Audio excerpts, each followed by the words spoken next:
દાળ ચોખા પલાળ્યાની ઝંઝટ વગર આજે આપણે બનાવીશું ઇન્સ્ટન્ટ સુરતી લોચો।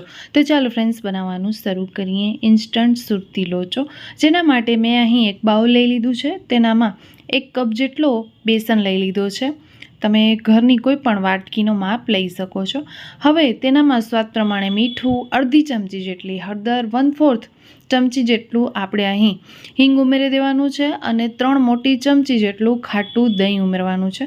તો ફ્રેન્ડ્સ અહીં ખાટું દહીં હોય તો પહેલાં એની જ પસંદગી કરજો, કારણ કે આજે આપણે ઇન્સ્ટન્ટ લોચો બનાવી રહ્યા છીએ એટલે દહીં થોડું ખાટું હશે તો ટેસ્ટમાં લોચો સારો એવો લાગશે। તો 3 મોટી ચમચી મેં અહીં દહીં ઉમેર્યું છે, સાથે સાથે આદુ મરચાંની પેસ્ટ ઉમેરી છે અને 2 મોટી ચમચી જેટલું તેલ ઉમેરી દીધું છે। હવે તેનામાં મેં થોડું અમથું પાણી ઉમેર્યું છે। તો તમે 1 કપ જેટલો બેસન લેતા હો તો તમને અહીં અડધો અથવા તો પોણો કપ જેટલો પાણી ઉમેરી દેવાનો છે। તો અત્યારે મેં થોડું પાણી ઓછું ઉમેર્યું છે, કારણ કે બરોબર રીતે હું તેને મિક્સ કરી લઈશ, પછી પાછળથી તેનામાં પાણી ઉમેરીશ। તો અહીં મેં બધું જ સરસ એવું મિક્સ કરી લીધું છે અને હવે આપણે ઇન્સ્ટન્ટ લોચો બનાવી રહ્યા છીએ તો તેના માટે મેં અહીં ઈનો સોડા લીધી છે અને સોડા આપણે અહીં ઉમેરી દઈશું, સાથે સાથે પાણી ઉમેરી દઈશું। તો અહીં સોડા ઉપર પાણી મેં થોડું એક્સ્ટ્રા ઉમેર્યું છે, કારણ કે આગળ મેં પાણી ઓછું વાપર્યું હતું એટલા માટે। તો અહીં આપણે 1 કપ બેસન હોય તો પોણા કપ જેટલું પાણી ઉમેરી દેવાનો છે અને 3 ચમચી આપણે ખાટા દહીંની ઉમેરવાની છે। જો ખાટું દહીં ન હોય તો તમે છાશ પણ ઉમેરી શકો છો। બધું જ સરસ એવું મિક્સ કરી લીધું છે અને બેટર તમે જોઈ શકો છો કે એકદમ પાતળું રાખ્યું છે। અહીં તમે જોઈ શકો છો કે એકદમ પતલું એવું આ રીતનું એક ધારે પડે એવું આપણે બેટર રેડી કરવાનું છે।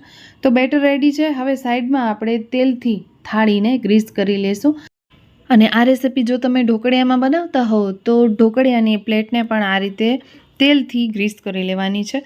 હવે સાઈડમાં કડાઈમાં મેં પાણી ઓલરેડી ગરમ કરવા માટે મૂકી દીધું હતું, તેનામાં સ્ટેન્ડ મૂકી દીધું છે અને થાળી મૂકી દઈશું। હવે આપણે અહીં બેટર ઉમેરી દઈશું। તો બહુ વધારે બેટર નથી ઉમેરવાનું, થોડું આપણે પાતળું લેયર જ કરવાનું છે, નહીંતર લોચાની જે સાઈઝ છે એ બહુ જાડી બનશે। તો તમને ઝીણી પાતળી જે રીતે પણ કરવી હોય એ રીતે તમે બેટરને ઉમેરી શકો છો। હવે અહીં મેં થોડો લોચાનો મસાલો ઉમેરી દીધો છે અને અહીં આપણે ઢાંકી દેવાનું છે।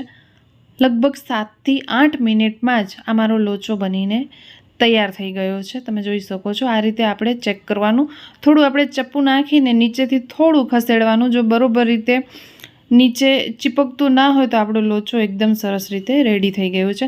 તો વિધિન 7 થી 8 મિનિટમાં તમે આ લોચો બનાવી લેશો। બહુ વધારે તેને સ્ટીમ કરશો તો તેના ઢોકળા બની જશે, એટલા માટે આપણે અહીં 7 થી 8 જ મિનિટ તેને સ્ટીમ દેવાની છે। તો અહીં મેં થાળીને બહાર કાઢી લીધું છે અને ઉપરથી આપણે તેલ લગાવી દેવાનું છે। તો અહીં મેં બંને થાળીમાં ઉપરથી તેલ લગાવી દીધું છે અને હવે આપણે લોચાને બહાર કાઢીશું। તો તમે જોઈ શકો છો કે એકદમ પરફેક્ટ એવો આપણો સુરતી લોચો બનીને રેડી થયો છે। તો હવે આપણે આ લોચાને સર્વ કરીશું। તો ફ્રેન્ડ્સ, વિડીયો અત્યાર સુધીમાં જરાય પણ ગમ્યો હોય ને તો એક લાઇક જરૂરથી કરી દેજો। તો અહીં મેં ડીશ લઈ લીધી છે અને અહીં મેં લોચાને ડીશમાં અથવા તો આપણે બાઉલમાં તેને સર્વ કરી દેવાનું છે। તો ફ્રેન્ડ્સ, આ સુરતી લોચાને આપણે ચટણી અને ડુંગળી સાથે સર્વ કરીશું। તો ચટણીની રેસીપી તમે મારા ચેનલ પર જઈને જોઈ શકો છો। તો અહીં મેં લીલી ચટણી બનાવી લીધી છે, સાથે સાથે મેં અહીં ડુંગળી કટ કરીને સાઈડમાં એડ કરી દીધી છે અને ઉપરથી આપણે સેવ એડ કરી દઈશું અને થોડું અમથું આપણે લોચાનો મસાલો એડ કરી દઈશું। તો ફ્રેન્ડ્સ, રેડી છે આપણો લોચો ખાવા માટે। તો ફ્રેન્ડ્સ, તમે પણ ટ્રાય કરો આ ઇન્સ્ટન્ટ લોચાની રેસીપી। વિડીયો ગમે તો લાઇક કરો, શેર કરો, ચેનલ પર નવા આવ્યા છો તો સબસ્ક્રાઈબ જરૂરથી કરો। ફરી મળીશું નવા વિડીયો સાથે, નવી રેસીપી સાથે। ત્યાં સુધી આવજો બધા, જય શ્રી કૃષ્ણ।